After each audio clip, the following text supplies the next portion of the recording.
Hi everyone. I want to show you today how you can move the Zoom tool into your Canvas classroom. So I'm going to head out to my courses. Now you're going to need to do this for each of your classes. You're going to need to do this same process. So I'm going to head out to this class, and I want to put the Zoom tool in my test upload class. So I'm going to go ahead and open it up.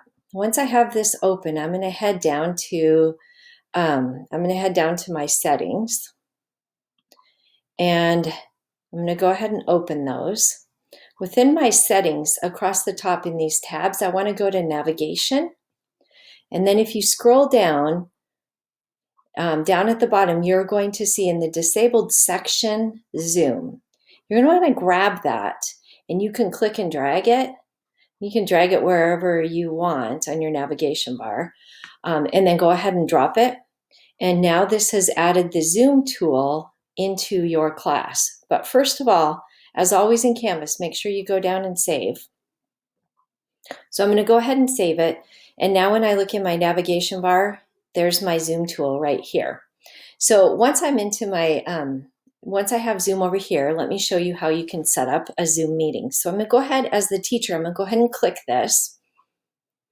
And I have options over here, but at the top you can see schedule a meeting. So I'm going to go ahead and schedule a meeting.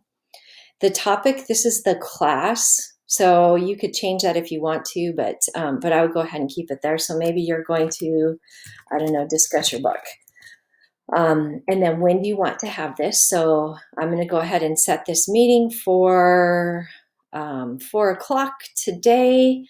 And how long do I want this meeting to last? This is probably going to last an hour, or you can change it just to minutes if you want just minutes. Now, if you wanted to set this up every single week so that it was the same time every week with your students, you could go ahead and make this a recurring meeting, and then it would go ahead and create that as a recurring meeting every week. It would be available for students. Registration, I would not make registration required because it automatically puts the link in here for students anyway. Do you want the video on? If you want to be the only one on video, you can click that. If you want yourself and your students to be on video, you can go ahead and add both of them. Audio, I would make sure and have both here because in case some students can only access it by telephone, that gives you an option. Some other meeting options are here. Enable to join before host, I would not select that because you want to be the first one in the room. One suggestion might be this one: mute participants upon entry.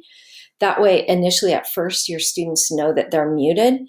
And then there's some other ones here, but those are the main criteria, I think. If you want to have an alternative host, if you had another teacher who was sitting in, you could do that. And that way, if you have to leave, it can still go on. But for the most part, I don't think you'll use that.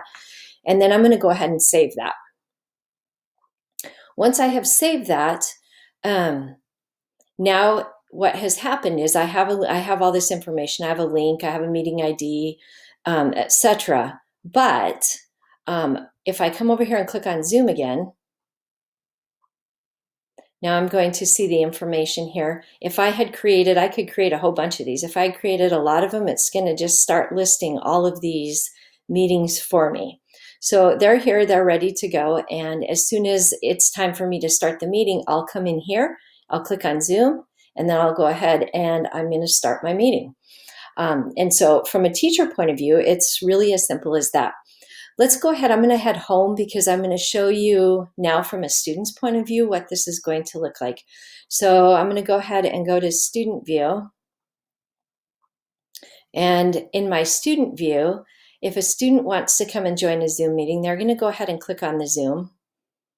And as soon as they click on it, they're going to see the same information that you saw, except instead of start a meeting, they can just join a meeting. So the student is going to go ahead, they're going to click on join.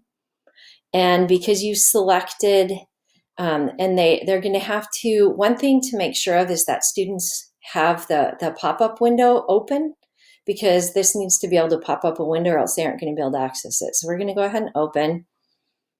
The first time a student joins, it's going to want to download something for them. It should automatically do that, but if it asks, the student should allow that to happen. And then I'm going to get this banner because my meeting hasn't started and I cannot join until you as the teacher or whoever starts the meeting does that. So the meeting will just sit here waiting until somebody opens that up. So that is what it looks like from a student point of view. And let me go ahead and head back here. I'm going to leave my student view. And it's really as simple as that for creating a meeting within Canvas and making sure that you have this option available in your navigation bar for students and yourself to be able to see. So if you have any further questions, please feel free to reach out to the tech department 2680. Thanks so much. Bye-bye.